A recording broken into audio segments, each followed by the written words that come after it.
Before auto-tune, before trap drums, before pop stars built entire universes around themselves, soul music already did it first.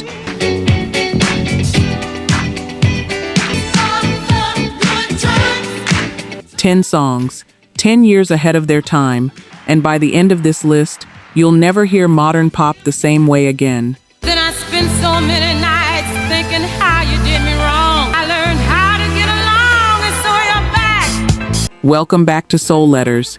We remember, so you never have to forget. Number 10, Barry White. Can't Get Enough of Your Love, Babe. One Sleepless Night in 1974. I've heard.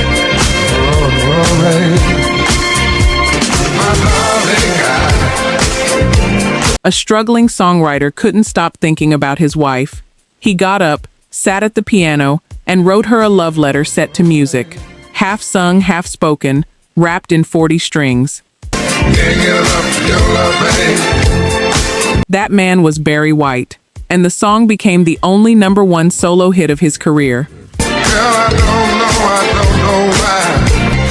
Some things I can't get used to. White didn't just sing love songs. He narrated them, dropping into a spoken word baritone so deep it felt like a confession whispered directly into your ear. We've shared love and made love. No matter how I try, it's like the more you give, the more I want. Backed by his own Love Unlimited orchestra, he built what critics called symphonic soul. Orchestral, cinematic, and unapologetically sensual, years before anyone called it a genre. Baby, that's no lie. Oh no, babe, what can I say? What am I gonna do? That intimate, half-talk seduction style didn't disappear with the 70s. It became a blueprint. Every R&B crooner who talks his way into a chorus, every rapper who slows down to whisper a hook, owes something to a man who once got out of bed because he couldn't sleep. How should I feel when everything in you? You can believe it's gonna take the rest of my life. What kind of love is this that you giving me? What you got to do with darling, and wrote the sound of modern seduction instead. Can't Get Enough of Your Love, Babe hit #1 on the Billboard Hot 100 in 1974 and has been sampled, covered, and referenced for 50 years. Girl, I don't know why. Girl, your love for me is all I need. Can't get enough of your love, babe. Proof that sometimes the most influential trend in music starts with one man, one piano, and one sleepless night. Number 9, Bill Withers. Ain't No Sunshine. Bill Withers was 31 years old, working the assembly line at an aircraft parts factory, installing toilets on Boeing 747s, when he wrote the song that would change his life. Ain't no sunshine when she's gone. He wasn't a teen prodigy or a label-groomed star. He'd only picked up a guitar a few years earlier and was shopping self-funded demo tapes on his lunch breaks. It's not warm when she's away. Inspired by a scene from a movie about two struggling alcoholics, Withers wrote Ain't No Sunshine almost entirely alone. And when he got to the studio, a verse short on lyrics, he simply repeated the words, I know, over and over as a placeholder. She's always gone too long. Anytime. His session musicians and producer loved it so much, they kept it exactly as is. The song hit the top 10, won a Grammy, and made Withers a star practically overnight. She goes away. Wonder this time where she's gone. And he kept working at the toilet factory anyway, even after the label handed him a celebratory golden toilet seat, because he didn't trust the music business to last. Wonder if she's gone to stay. Ain't no sunshine when she's gone. That plain-spoken, unglamorous authenticity, a working man singing simple truths without artifice or spectacle, became a permanent lane in soul and R&B. And this house just ain't no home. But anytime she goes away, I know. The direct ancestor of artists like John Legend, Leon Bridges, and Bruno Mars building entire careers on warmth and honesty instead of image. I know, hey, I ought to leave the young thing alone. Ain't no sunshine when she's gone, only darkness every day. And this house just ain't no home anytime she goes away. Bill Withers proved a factory worker with a notebook full of songs could outwrite the entire industry around him. Number 8. Gloria Gaynor, I Will Survive. Gloria Gaynor recorded I Will Survive in a back brace. Months earlier, she'd fallen on stage in Europe, injured her spine, and spent half a year in a hospital bed, wondering if her career was over. At first I was afraid. I was petrified. When she finally got back into the studio, the song almost didn't happen at all. It was written by Freddie Perrin and Dino Fakaris, and it was never even meant to be the single. Thinking I could never live without you by my side. Then I spent so many nights thinking how you did me wrong. Gaynor had been booked to record a cover called Substitute, and the producers only got studio time by promising to write a B-side. They showed up without the lyrics and scribbled them out on a torn paper bag right there in the session. And I grew strong. And I learned how to get along, and so you're back. Gaynor read those words about getting knocked down and standing back up and knew instantly they belonged on the front of the record, not the back. From outer space. I just walked in to find you here with that sad look on your face. I should have changed that stupid lock. I should have made you leave your key if I'd have known. She fought for it, and she won. I Will Survive hit number 1 in 1979 and became one of the most recognizable empowerment anthems ever recorded. So many nights just feeling sorry for myself. I used to cry. But now I hold my head up high and you see me. Nobody knew I'm not that chained up little girl. That formula, real pain turned into a defiant, danceable declaration of survival, became a permanent lane in pop music. Saving all my loving for someone who's loving me. Go on now, go. Walk out the door. I will survive. Oh, as long as I know you're not welcome anymore. The one who tried to break me with goodbye. I crumble. Just gotta lay down and die. So that I will survive. Oh. Every breakup anthem, every I'm Stronger Now chorus from Kelly Clarkson to Beyoncé traces its DNA back to a woman in a back brace, refusing to let a song stay on the B-side. Number 7, The Temptations, Papa Was a Rolling Stone. Producer Norman Whitfield had already written Papa Was a Rolling Stone once. Never got a chance to see him. Mama, I'm depending on you. Mama just hung her head and said, son,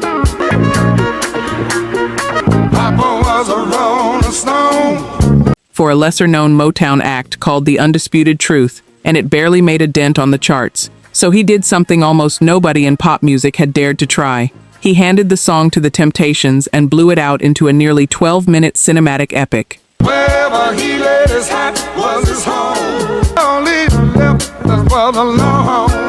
The finished album track doesn't even feature a lead vocal until almost 4 minutes in, unfolding instead through a slow-building orchestral psychedelic funk instrumental before Dennis Edwards finally opens with the line about the day his father died. Mama, is it true what they say that Papa never watched a day in his life? Papa was a rolling stone, my son. Wherever he laid his hat was his home. What follows plays out less like a song and more like a movie. Children interrogating their mother about a father who was, depending who you ask, a preacher, a gambler, or a thief. And mama, bad talk going around town. Papa had 3 outside children and another wife. And when he died, And that ain't right. had some talk about Papa doing some storefront preaching, talking about saving souls and all the time leeching, stealing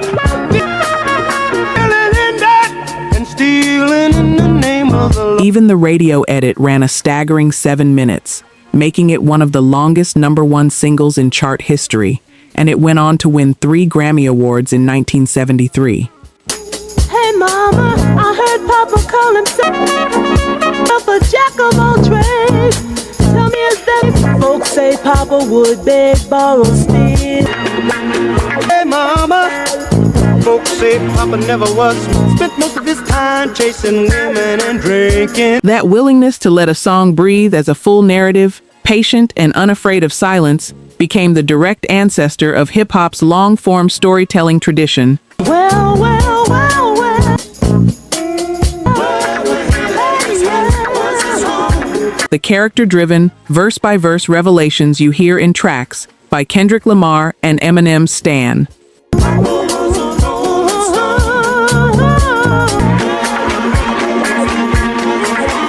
Norman Whitfield proved a pop song didn't have to rush to the hook. Sometimes the story needed room to walk in first. Number 6. War, Low Rider. War was never supposed to sound like one thing. Formed in Long Beach out of a multiracial lineup of Black and Chicano musicians, My friend, the low rider. the band fused funk, soul, rock, jazz, and Latin rhythm into something that refused to sit inside a single genre box, with saxophone and harmonica playing the same melody lines in unison, like a single instrument. The low rider is a little higher. Lowrider, released in 1975, became their tribute to the Southern California lowrider car culture shared between Black and Chicano communities in neighborhoods like East LA, Compton, and Watts. Low rider is a real A groove specific enough to one community that it became universal to everyone who heard it, climbing to number 7 on the Hot 100. knows every street, yeah. The song went on to soundtrack decades of film and television, from Up in Smoke to Friday, to the opening credits of The George Lopez Show, becoming genuine shorthand for an entire cultural identity rather than just a hit record. Don't use no gas now, don't drive too fast. That fearless genre blending, built by a band that looked and sounded like the neighborhoods it came from, became the direct forerunner of today's multicultural pop crossovers. The reggaeton pop fusions, the Latin trap collaborations, Take a little trip, take a little trip, take a little trip with me. every modern hit built by artists refusing to stay inside one genre's borders. War didn't cross genres to chase a trend. They just played the sound of the block they grew up on. Number 5. The Ohio Players' Love Roller Coaster. In January 1976, the Ohio Players had a number 1 hit on their hands and a scream buried inside it that would haunt playgrounds for the next 50 years.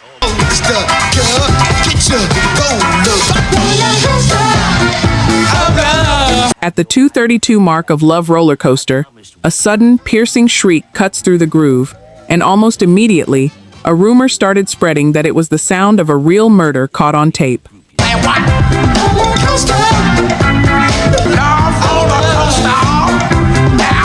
The story, passed kid to kid for decades, claimed the model on the band's Honey album cover had been horribly burned during a photo shoot, then stabbed to death in the studio while the tape was still rolling. None of it was true.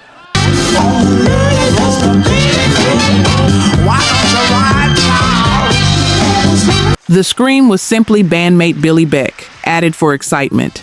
And the cover model, Esther Cordette, lived a long, healthy life, completely unaware she'd been fictionally murdered by internet-era folklore before the internet even existed.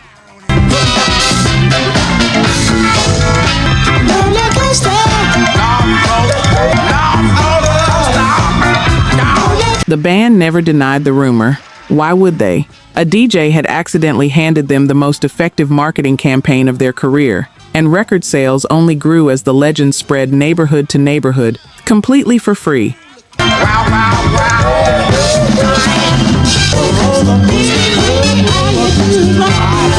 That instinct, let controversy do the promotion, never confirm or deny, let the mystery sell the record,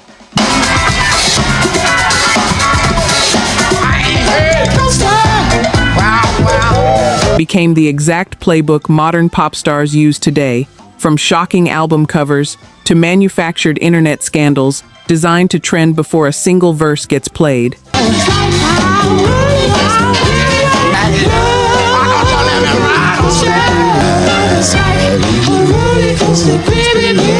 Put your hands together now.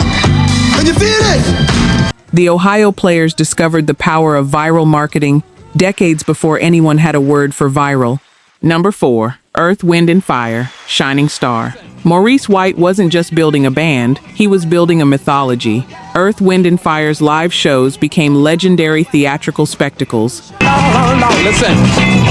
When you with your dream will take you very far, yeah. With a stage built like a glowing pyramid, 16 performers in shimmering costumes suggesting Egyptian royalty, and a horn section treated less like backup instruments and more like a second set of lead vocalists trading fire with the singers. When you with your dream, yeah. Life ain't always what it seems, oh yeah. The inspiration for their signature hit came somewhere far simpler. During a late-night walk in the Colorado mountains while recording their 1975 album, White looked up and saw the entire Milky Way spread across the sky.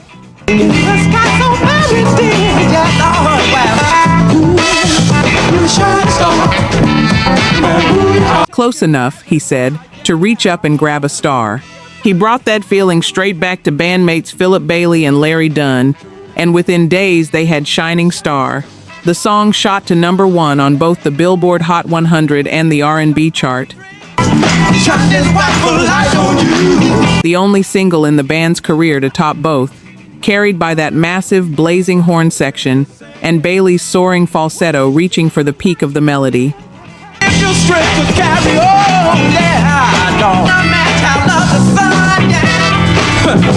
That marriage of maximalist visual spectacle and full-throated horn-driven arrangement became the direct blueprint for the modern horn revival.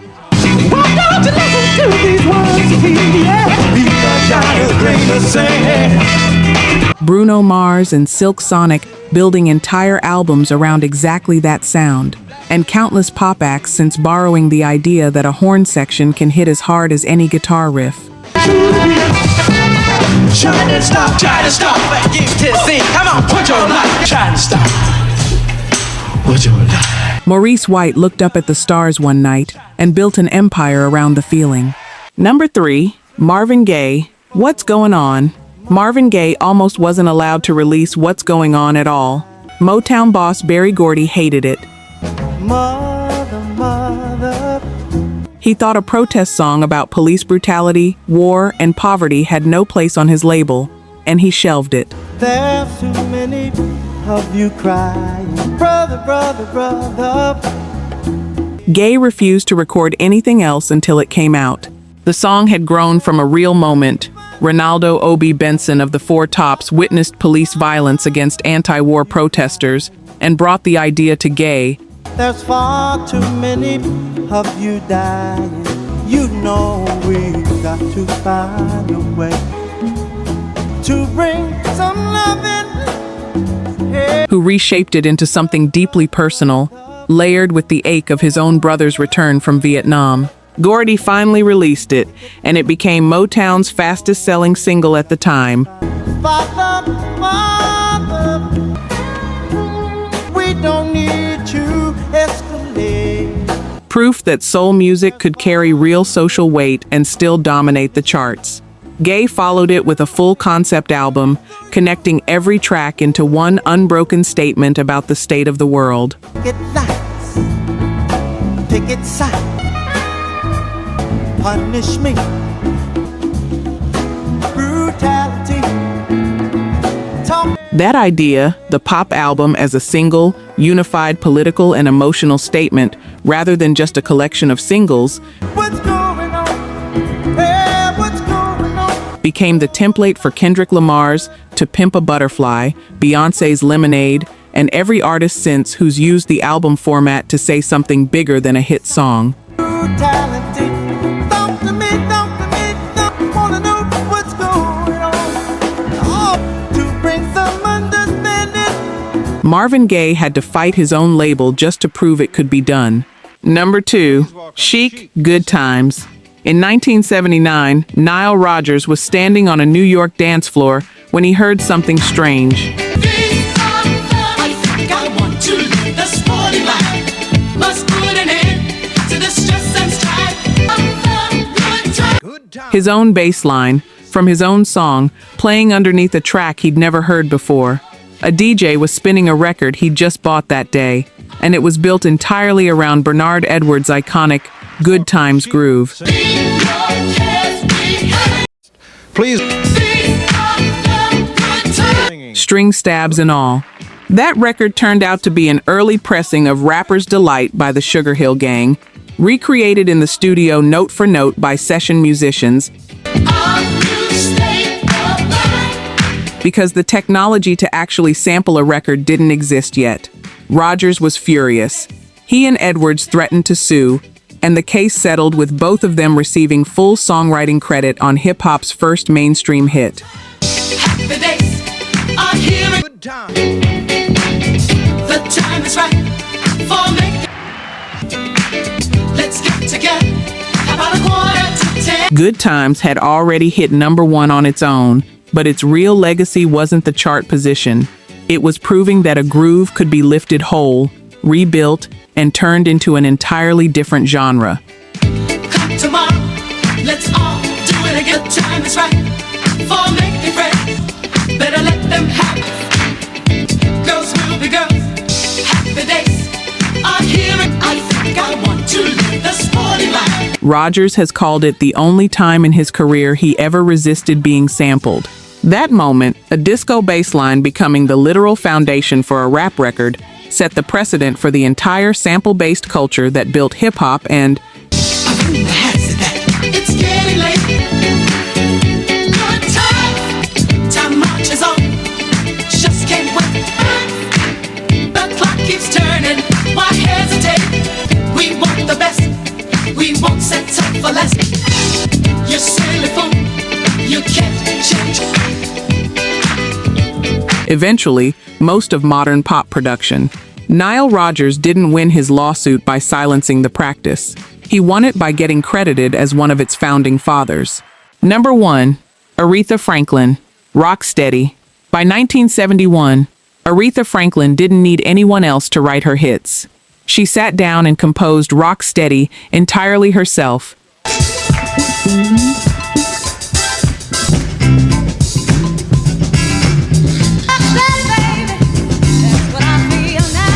Built around a razor-sharp drum break from session legend Bernard Purdie and an electric piano line from Donny Hathaway, turning the Queen of Soul into a funk architect in her own right.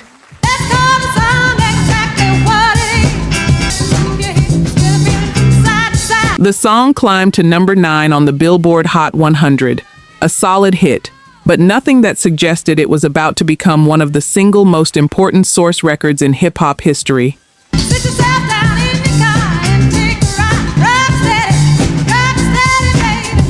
Nobody in that Miami studio could have guessed the song was building the DNA of an entire future genre. Decades later, Rock Steady would go on to be sampled well over 100 times.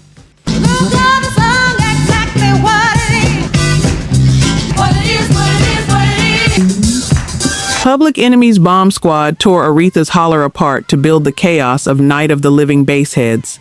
EPMD built their entire classic I'm Housin' around it, after finding a copy in Eric Sermon's mother's record collection.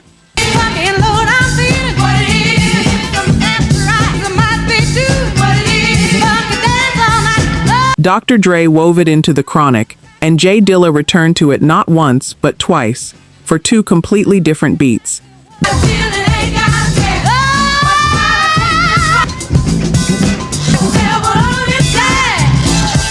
That legacy, a song written entirely by one woman, quietly becoming the shared foundation for Golden Age hip-hop, West Coast gangsta rap, and underground producers alike, all sampling the same drum break decades apart, is the clearest proof on this entire list that 70s soul isn't an influence on modern pop. We gon' call the sound exactly what it is. It's a funky load, I'm feeling what it is.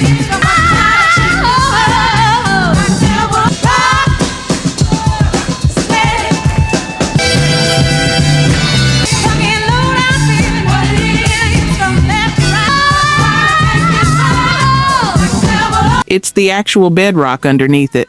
Aretha Franklin didn't just sing the soundtrack of an era. She built the blueprint hip-hop would construct itself on top of.